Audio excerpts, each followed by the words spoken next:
Welcome to Faith Speaks, WICX 102.7, Hope FM LP Radio. I am honored to guest host the show this week. I'm Jean Ver Hoeven, in for Dick Patton. As always, we will sit and talk about our faith and how it affects us, but this week is in a very special way. We are on the road in Londonderry, where we're excited and honored to be with Dr. Sarah-Bascle, the new obstetrician gynecologist at Women's Wellness and Fertility Center of New England. She'll be located at Catholic Medical Center in Manchester, where they're opening a very special practice. If you haven't heard about NaProTECHNOLOGY, we're going to enlighten you, and maybe even change a few lives out there. A special WICX welcome to Dr. Bascle. Welcome, Doctor.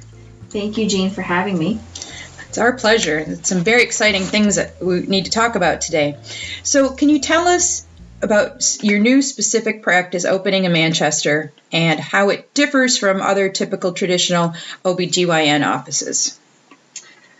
Our new practice at Catholic Medical Center, the Women's Wellness and Fertility Center of New England, will offer full spectrum obstetrics and gynecology services, as well as feature NaProTECHNOLOGY services for our patients. In other words, we will be seeing pregnant women, postmenopausal women, doing pap smears, but also helping patients who struggle with infertility, heavy menstrual cycles, or even painful menstrual cycles, treat those symptoms and causes without using hormones like birth control. And all of our treatments that we provide and offer are consistent with the teachings of the Catholic Church. What a wonderful new area. But just clarify something for me here. Is NaPro, is it really new, or is it more of a return to good, thorough OBGYN medicine? How did this paradigm change so much? I know in my experience, I had several tests when I was trying to have a child, and they actually found I'm sure this is a technical term, a clogged fallopian tube, and fixed it right there on the spot. And of course, that doubled my chances right there. And I remember it happening because I don't know if it was new technology or not, but at the time, the doctors, it was like they were playing a video game, because it's, look at that, did you see that? Because we could watch it on the screen. It was right. It was very interesting. So is this just a return to good practice? I think it is a new technology. There are some tenets and facets of NaProTECHNOLOGY that do resemble what you referenced as good old-fashioned medicine or OBGYN practices. The mainstay of NaProTECHNOLOGY is getting to the root cause of why a patient has these symptoms, whether the symptom is infertility, and yes, treating infertility as a symptom, not a disease, or why they have the painful, heavy periods. And so I think in the past we may have done more workup as obstetricians and gynecologists to discover those causes, because we did not have artificial reproductive technologies, and so kind of had to. That was the only option. And nowadays, in general, IVF has become so successful that it is faster. Well, that's up for debate, but they consider it to be faster and easier to jump straight to IVF. Right. There seems to be a rush, right, to IVF. Mm-hmm. Yep. And then, but that being said, I think the new technology of NaProTECHNOLOGY is Dr. Hilgers, the founder of this technology in Omaha, Nebraska, is really the first to put this to a systematic and scientific, to make it a scientific method. So he took principles of natural family planning, which are universal across all the different methods, but then really standardized it and did research and figured out why are these women having these problems, looked at the numbers, and then came up with treatments. And so that, I think, is new. I don't think anybody has done that before. Let's get specific. Why is NaPro better? And think about the different ways for the patient, mentally, physically, spiritually, medicinally. the safety of the patient? How is the interaction different with a practitioner? How about invasiveness, prescriptions, and how is this better for the woman, the couple, and that potential baby?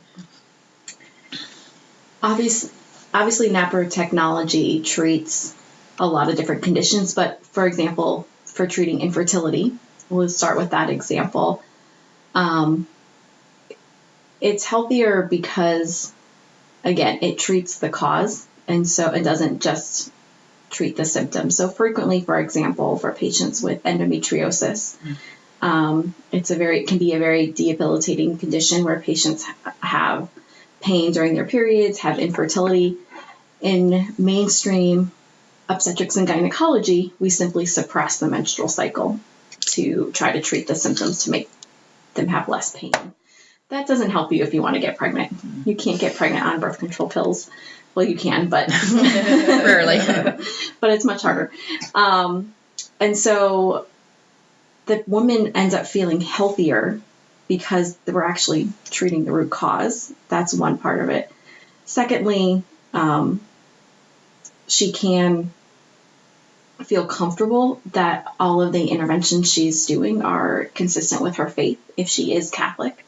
Obviously, not everybody shares our beliefs as Catholics, but it is important for Catholic patients to have options too and not feel forced to just do something because that's the only way that mainstream OBGYNs know how to treat their symptoms.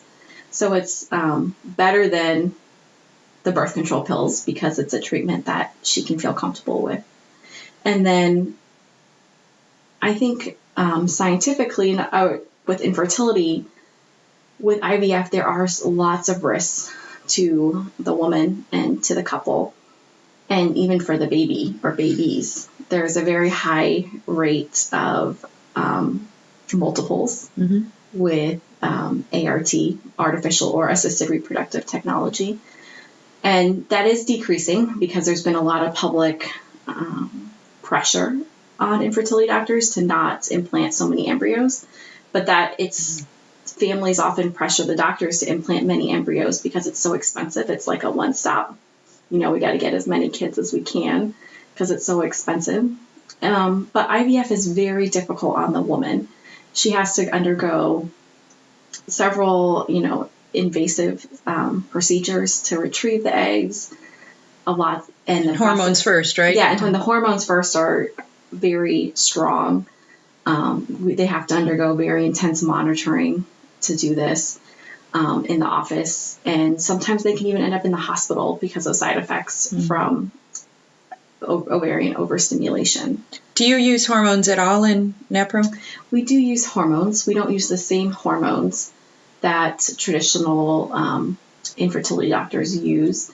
We'll use bioidentical hormones to help support the cycle and try to restore normal fertility. So if you think about it, if there's a deficit, we use hormones to replace that deficit, but not to supersede the cycle, which is what, for example, birth control pills do. How about for the older woman? You get your postmenopausal women, and they often use hormone replacement. How do you address that in your practice? That is, each patient is an individual. And that's another great thing about NaPro technology. We meet each patient where they are, and every patient has a different story and a different concern. But for postmenopausal women, yes, we will use hormones to treat their symptoms. If it's affecting your quality of life, there is no harm in using hormones to help that woman. And also, of course, and again, we individualize it for each patient with what their needs are. And would you say there's more or less or the same interaction with your patients as a traditional practice? I think there's much more. And the reason I say that is NaPro technology is stemmed off of the Creighton Model Fertility Care Center, which is another method of natural family planning or fertility awareness, however you define it. So to even, oftentimes before the patient has even seen me, they've met with one of our practitioners several times. And those sessions are also individualized. And so they get time with their practitioner, learning NFP, reviewing their charts, and then meet with me. And I work in coordination. We have full-time practitioners in our office, which is a rare thing. So I work, in coordination with them. Do you use midwives? We do. Oh. We do. We have our practice is myself and a full-time midwife as our providers. And then we also are blessed to have 2 nurses. And one of our nurses is a fertility care practitioner, as well as another fertility care practitioner who has decades of experience teaching patients and clients. And then a great managerial staff as well. So that's great. To be fair and balanced, mm-hmm. Are there any drawbacks, disadvantages, or the weak link within the NaPro system? Would you call it a complementary practice, a primary choice, or a second opinion? To answer the last part of your question, I think it's all of the above, complementary. Oh, okay. Consult, first consult, and second consult. Many patients who choose NaPro technology have tried IVF and failed. That's interesting.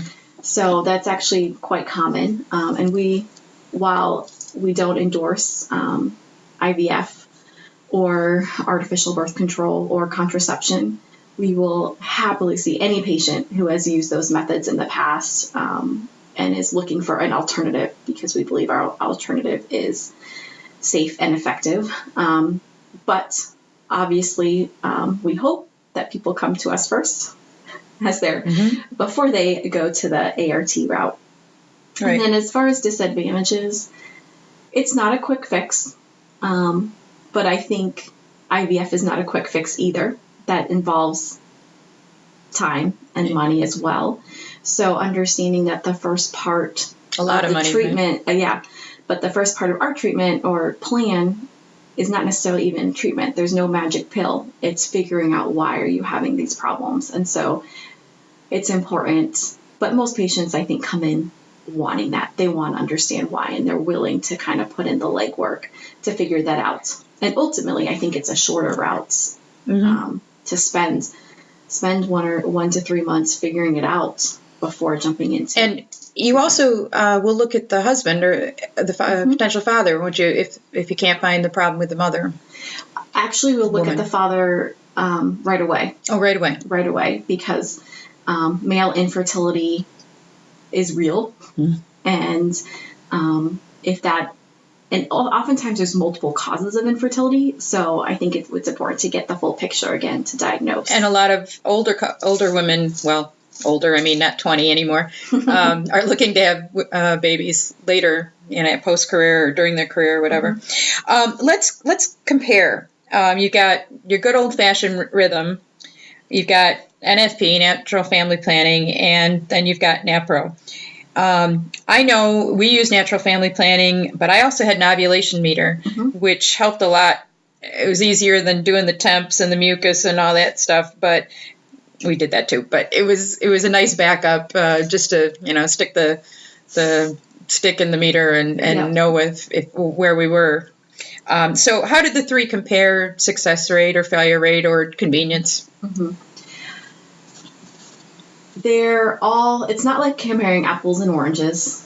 All methods of natural family planning, or in the literature, the medical literature, we call it fertility awareness or modern fertility awareness methods. It's all the same cycle. It's just how you record it and what signs you're looking at, and then what guidance the method gives you to achieve or avoid pregnancy. So NaPro technology is more of the medical gynecologic application. It's not really NFP. But the Creighton model is a mucus-only method of natural family planning that is very effective. But like what you mentioned is similar to a model today known as the Marquette model, which is what they call They look at symptoms like cervical mucus, like we do with gradient, but you also use a fertility monitor to look for ovulation. That method is also very effective, and the effective techniques are very similar. And then there's also symptothermal that the couple-to-couple week teaches, where people track their symptoms, but also track their basal body temperature. All of these methods are considered modern fertility awareness because they have studies on effectiveness and are standardized in their teaching. And so I think a lot of it is up to the couple of which method works the best for them. Okay.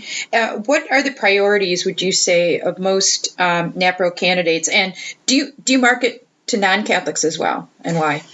Of course, we market to non-Catholics because we believe in what we do as good medicine, not just about religion or faith. So it's, like I mentioned before, we're treating symptoms or finding the root causes, of the symptoms. Mm-hmm. And I think anybody can appreciate that regardless of their faith. And some people, while they may personally not be Catholic and not necessarily agree with the teachings of the Catholic Church, they may want to do things more naturally. They may not want to be on artificial birth control, or for medical reasons. Some people cannot take certain types of contraception, but they also are unhealthy and can't have 9 children. Right. So people are being very careful about their food these days and things like that. It's the same idea. So we can help them with their family planning. It's not just infertility. People who have struggled with, they need to space their children for serious reasons, and they need help with that. We can help. By the way, what does NaPro stand for? Natural Procreative Technology. Okay. So it's NaPro.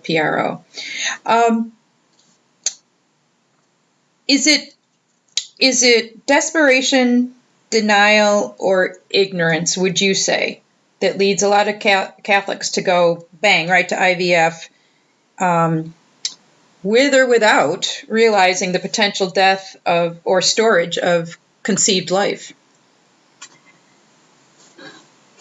I think, first off, women who have infertility are suffering a lot, and wanting a child is a good thing.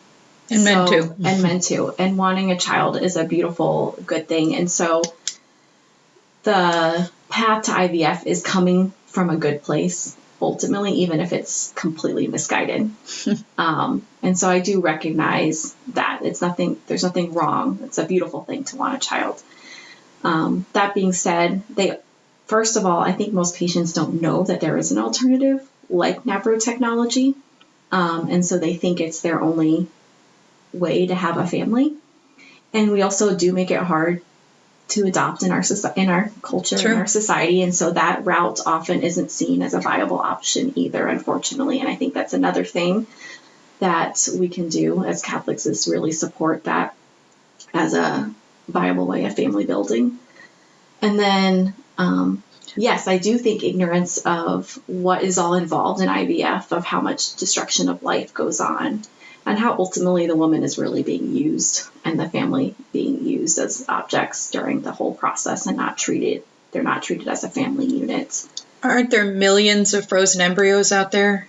I don't know the number, but it's an awful lot. Yeah, it's crazy. Mm-hmm. And I think the sad thing is, I know I've spoken to Catholics who never thought of it as, the extra embryos, mm-hmm. or the frozen embryos, or the embryos donated to research, or the ones that are just left to, or disposed of or die, mm-hmm. or whatever. Mm-hmm. And they just see, IVF, mm-hmm. crank out that egg and mm-hmm. let's go. And mm-hmm. I find it very sad.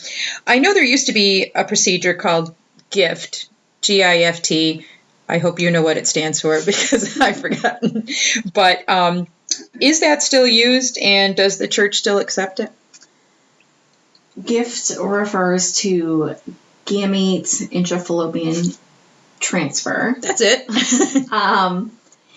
I do not think it's still used. So I'm a young obstetrician and gynecologist, which is great in the sense of I've only known modern technology and recent, developments in this infertility world, but I also wasn't practicing medicine in the 80s when they developed GIFT. Back in the old days. So in my experience, traditional infertility doctors, REIs is what we call them, reproductive endocrine infertility specialists, don't do GIFT anymore. They just do IVF. I wonder if it was because the statistics were bad, or because I know the reason the church accepted it, although there are those within the church that don't necessarily agree with that. It's similar to IVF, I guess. You take the egg and you take the sperm and you swish them around in the dish, and I'm sure it's not a turkey baster, but you inseminate the woman, shall we put it that way, and before conception can happen outside the body, because they want the conception to happen inside the body. That's really walking a thin line, I think, on church teaching. But we'll have to get another special with you with the ethicist in here. But from my understanding, is it's not accepted by the Catholic Church. I'm a physician, but my little research, they address it in Dignitas Personae, which was put out by the Congregation for the, I can't ever say the full Doctrine of the Faith, in Rome. And they address IVF, cloning. It came out in 2008, so it's pretty new. And they view it as morally illicit because what it is putting the egg and the sperm into the fallopian tube. And yes, the conception happens within the woman, but that's really no different than just in the fallopian tube than artificial insemination, which is just putting the sperm into the uterus. And that also is illicit because it separates the procreative aspect from the sex aspect. Right. There is no union between, there's no marital act. There's no sex in that. It's done in the lab. And so the document is very interesting because it says, just because something's artificial doesn't mean the church is against it. And so, yes, we can use science and we can use things, but we need to enhance and support the natural marital act. What do you think about, I know the church is against this one for sure. The Brits just approved, I call it tri-parenting. I don't know if that's the right term, but where you introduce a third parent, a third DNA, sometimes to eliminate or fix a defect. That one's way off the charts. Yeah. And again, but I think it'll come here eventually. It's where we've gotten when people, they have a good motive of, they're saying they're doing this because, there are some horrible diseases that if they could take it out of, the genetic and I guess pool, then they could prevent it. But the third set of DNA doesn't actually, it's not really introduced into the child, is it? It's just doesn't. Well, it is. It is. It's part of it's part of the mitochondrial DNA. Usually, is what it is. So it is there, and it's kind of coming from just because the intent is good doesn't mean the action is good. Right. I think I read that you are one of the few, if not the only one, on the East Coast using this practice? There are other physicians who are trained in medical NaPro technology, but we're the only practice where we've fully integrated it into our practice, meaning all of our nursing staff, all of our providers, the midwife, myself, fully support it. We're not also doing our Mirena IUDs and birth control on the side. And so we have a very holistic model dedicated to NaPro technology. Great. Well, it's been a delight, Dr. Bascle, and I certainly hope we've opened a few minds out there in a new way of looking at OBGYN and fertility and church-sanctioned fertility care in the 21st century. Thank you so much for joining us, and thanks to Dick Patton for allowing me to pinch hit for him this week. This is Jean Ver Hoeven for Faith Speaks, WICX 102.7 Hope FM LP. Thank you.